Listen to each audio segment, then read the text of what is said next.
दुनिया के करीब 30 देशों में, आपको पता है, सैनिकों की भर्ती के लिए अग्निपथ जैसी योजना चल रही है। 30 कंट्रीज। ऐसा नहीं है कि इंडिया ने कुछ नया अजूबा ढूंढ दिया है।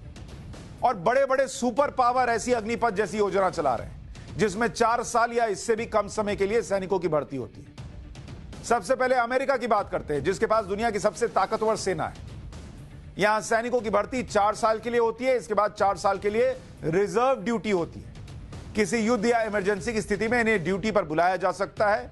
अगर अमेरिकी सैनिक 20 साल तक सेना में ड्यूटी करते तो उन्हें पेंशन मिलती है। 20 साल से कम ड्यूटी पर सिर्फ भत्ता दिया जाता है। अमेरिका के बाद रूस के पास दुनिया की दूसरी सबसे ताकतवर सेना है। यहां 18 से 27 साल के हर नागरिक के लिए आर्मी ट्रेनिंग अनिवार्य है। सैनिकों को 8 महीने से 12 महीने की ट्रेनिंग दी जाती है। इसके बाद बेस्ट सैनिकों को यूनिट में भेज दिया जाता है।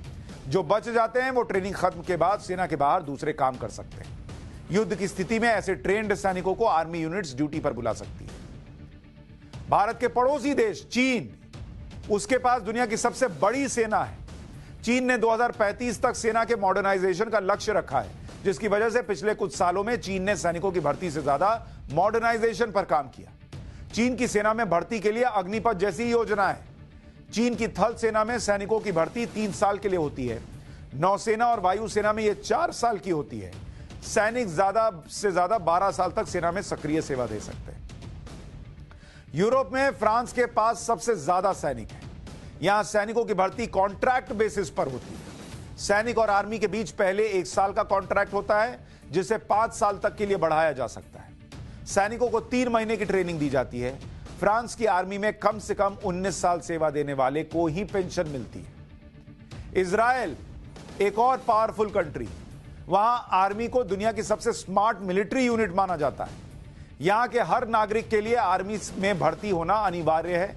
1948 में इजराइल के आजाद होने के बाद से ही यह नियम लागू हो चुका है। पुरुषों को 3 साल और महिलाओं को 2 साल सेना में ड्यूटी करनी ही पड़ती है।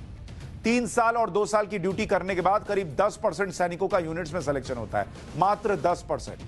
जो सैनिक आगे के लिए सेलेक्ट होते हैं उनके साथ ज्यादा से ज्यादा 7 साल का कॉन्ट्रैक्ट होता है। 12 साल तक इजरायली सेना में काम करने वालों को पेंशन भी दी जाती है। यानी दुनिया में यही कुछ चल रहा है। ऐसी ही अग्निपथ जैसी स्कीम चल रही है जो भारत में चल रही है।